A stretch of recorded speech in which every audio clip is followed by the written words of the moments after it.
எவ்வளோ வன்மத்தை தாண்டி வாழ வேண்டியதா இருக்குன்னு இப்பதான் தெரியுது. பிரச்சனை இருக்குன்னு தான் நல்லது பண்றோம். ஆனா நல்லது பண்றதுல ஒரு பிரச்சனை இருக்கான்னு கேட்டா என்ன சொல்றதுன்னு தெரியல. நம்மளுடைய பேரை வந்து மக்கள் கிட்ட கலங்கடிக்கணுங்கிற ஒரு விஷயத்துக்காக இவ்வளவு விஷயங்கள் நடந்துட்டு இருக்கு. ஃபாரின்ல இருந்து யாரோ காசு தராங்க. யாருங்க காசு தருவா அந்த காலத்துல? என்கிட்ட ட்ரஸ்ட் கிடையாது. நான் சொந்தமா சம்பாதிக்கிறத மட்டும் தான், நான் டே நைட்டா ஓடி சம்பாதிக்கிறதா பண்றேன். யார் இந்த கேபிஒய் பாலா? பாலா எக்ஸ்போஸ்டு. பாலா வந்து ஒரு சர்வதேச கைக்கூலி. இவன் ஒரு ஸ்கேமு. இவன் மாட்டோன்னு நினைச்சா வாங்கடா அடிக்கலாம். இந்த வண்டி தான் அண்ணன் கேபி பாலாண்ணா எனக்கு வாங்கி கொடுத்தது. இதை வந்து நிறைய பேர் என்ன சொல்றீங்க, வண்டி வந்து வாங்கி கொடுக்கல, பொய்யானது, நம்பர் பிளேட்லாம் மறைச்சிருக்காங்க அந்த மாதிரி சொல்றீங்க. இது வண்டி ஜெப்டோ நான் தான் ஓட்டுறேன். அண்ணன் எனக்கு வாங்கி கொடுத்த வண்டி தான். எவ்வளோ வன்மம் இல்லை? சரி ஓகே, நானும் வந்து இந்த இந்த 2 நாளா சரி ஓகே இது இப்போ முடியும் அப்போ முடியும்னு பார்த்துட்டு இருந்தேன். ஒரே ஒரு படம் பண்ணேன். அந்த படத்துக்கு அப்புறம் இவ்வளோ வந்து ஏதாவது ஒன்று பண்ணுவாங்கன்னு எனக்கு சத்தியமா தெரியாது.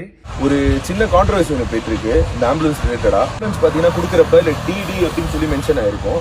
அது வந்து நாங்கள் கொடுத்த அடுத்த நாளே எங்களுக்கு தெரிய வந்துருச்சு அது வந்து டி மட்டும்தான். அன்னைக்கு பண்ண பெயிண்டிங் ரீஒர்க்னால வந்து டிடின்னு எக்ஸஸ் ஒன்று ஆட் ஆயிட்டுன்னு சொல்லிட்டு எஃப்சி முடிஞ்சதுனால இது நம்ம கேரேஜில் போட்டோம்.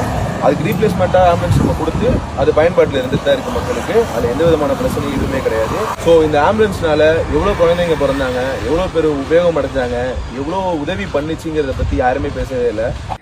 இந்த ஆம்புலன்ஸ் வந்து ஒரு நம்பர் பிளேட், ஒரு டி பிரச்சனை, சின்ன டி. அந்த டி பிரச்சனையை வச்சுக்கிட்டு எவ்வளோ பண்றாங்க. இந்த ஆம்புலன்ஸ் மூலியமாகவும் இந்த எத்தனை ஊருக்கு தண்ணி இல்லாத ஊருக்கு தண்ணி கிடைச்சி அந்த ஊர் மக்கள் வாழ்ந்துட்டு இருக்காங்க. எவ்வளோ ஆட்டோ டிரைவர்ஸ் இருக்காங்க.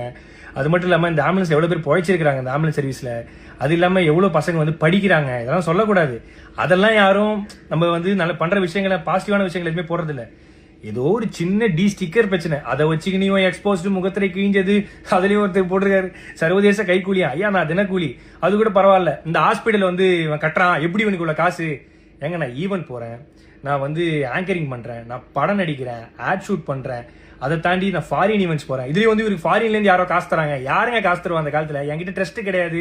என்கிட்ட எந்த விதமான கிரவுண்ட் ஃபண்டிங் ஆக்டிவிட்டிஸ் பண்ற எதுவுமே கிடையாது. நான் சொந்தமா சம்பாதிக்கிறத மட்டும் தான், நான் டே நைட்டா ஓடி சம்பாதிக்கிறதா பண்றேன். அதுலயும் எப்படி ஹாஸ்பிட்டல் கட்டினா அவ்வளவு காசு வேணுமே, இவ்வளவு காசு வேணுமே? ஏங்க நான் வீடு கட்ட வேண்டிய அந்த கால் கிரவுண்ட் இடத்துல பின்னாடி அமுதவானன் ஒரு கால் கிரவுண்ட் வாங்கி அரை கிரவுண்ட்ல வீடு கட்டுற இடத்துல நான் வந்து ஒரு சின்னதா ஒரு கிளினிக் கட்டுறேன். அதுக்கு வந்து சொல்றாங்க எப்படி வந்து இவருக்கு இவ்வளவு காசு கிடைக்குது? ஏங்க இதே நான் வந்து ஒரு 1.5 கோடி ரூபாய்க்கு லக்ஸரி காரும் ஒரு அடுக்குமாடி வீடும் கட்டியிருந்தா உனக்கு எந்த பிரச்சனையும் வந்திருக்காரு நிறைய பேர் சொன்னாங்க. பட் அந்த அடுக்குமாடி வீடுக்கு பதிலாக அந்த ஹாஸ்பிட்டலும் இந்த லக்ஸரி காருக்கு பதிலாக ஆம்புலன்ஸ் வாங்கணும்னு நினைச்ச ஒரு விஷயத்தினால இவ்வளோ பிரச்சனை வருது. இப்போ கூட நான் வந்து எதுக்கு இந்த வீடியோ போறேன்னா, சரி ஓகே நேற்று இது முடிஞ்சிடும் நினைச்சேன். பட் இல்லை, இது வந்து முடிகிற மாதிரியே இல்லை. ஸோ அதனால தான் வந்து ஏன்னா நம்மளுடைய பேரை வந்து மக்கள் கிட்ட கலங்கடிக்கணுங்கிற ஒரு விஷயத்துக்காக இவ்வளோ விஷயங்கள் நடந்துட்டு இருக்கு. பரவாயில்ல. இப்போ நான் ஏன் வீடியோ போட்டேன்னா, இதை பார்த்து நிறைய மக்கள் வந்து நிறைய பசங்க வந்து ஐயோ இப்படிலாம் பண்ண இவ்வளோ பிரச்சனை இருக்குன்னு சொல்லிட்டு பின்வாங்கிடக்கூடாது. கடைசி வரைக்கும் அவங்களால முடிஞ்ச உதவி, ஏன்னா நம்மளை பார்த்து நிறைய பேர் பண்ணிட்டு இருக்காங்க. உண்மையாக வண்டி ரெஜிஸ்டர் பண்ண புக்கு எல்லாமே இதெல்லாம் இருக்கு. அதுலேயும் வந்து வீடியோ எடுத்து யூடியூப்ல போட்டு சம்பாதிக்கிறான். நான் வீடியோ எடுத்து இன்ஸ்டாகிராம்ல தான் போடுறேன். இன்ஸ்டாகிராம்ல போட காசு கிடையாது. யூடியூப் சேனல் வச்சிருந்தா தான் காசு. என் யூடியூப் சேனல் கிடையாது. ஆனா என்னை பத்தி தப்பா பேசி யூடியூப்ல போட்டு தான் ஒரு சிலர் காசு சம்பாதிச்சிட்டு இருக்காங்க சமீபமா. ஸோ நான் என்ன சொல்றதுன்னு தெரியல. பாத்துக்கலாம். எவ்வளோ வன்மத்தை தாண்டி வாழ வேண்டியதா இருக்குன்னு இப்பதான் தெரியுது. பிரச்சனை இருக்குன்னு தான் நல்லது பண்றோம். ஆனா நல்லது பண்றதுல ஒரு பிரச்சனை இருக்கான்னு கேட்டா என்ன சொல்றதுன்னு தெரியல. நன்றி. இந்த 2 நாளா நான் படுற கஷ்டத்துக்கு எல்லாத்துக்கும் நன்றி. ஆனா நீங்க பண்றதெல்லாம் பார்த்து நான் ஓட மாட்டேன். எனக்குன்னு மக்கள் இருக்காங்க, அவங்களுக்காக நான் கடைசி வரையும் ஓடுவேன். தேங்க்யூ. ஒரு சின்ன கான்ட்ரவர்சி ஒன்று போயிட்டு இருக்கு இந்த ஆம்புலன்ஸ் ரிலேட்டடா. ஆம்புலன்ஸ் பார்த்தீங்கன்னா கொடுக்குறப்ப இல்லை டிடி அப்படின்னு சொல்லி மென்ஷன் ஆயிருக்கும்.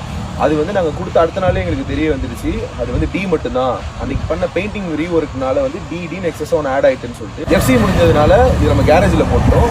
அதுக்கு ரீப்ளேஸ்மெண்ட்டாக ஆம்புலன்ஸ் நம்ம கொடுத்து அது பயன்பாட்டில் இருந்துட்டு தான் இருக்கு மக்களுக்கு. அதில் எந்த விதமான பிரச்சனையும் எதுவுமே கிடையாது. ஸோ இந்த ஆம்புலன்ஸ்னால எவ்வளோ குழந்தைங்க பிறந்தாங்க, எவ்வளோ பேர் உபயோகம் அடைஞ்சாங்க, எவ்வளோ உதவி பண்ணிச்சுங்கிறத பற்றி யாருமே பேசவே இல்லை.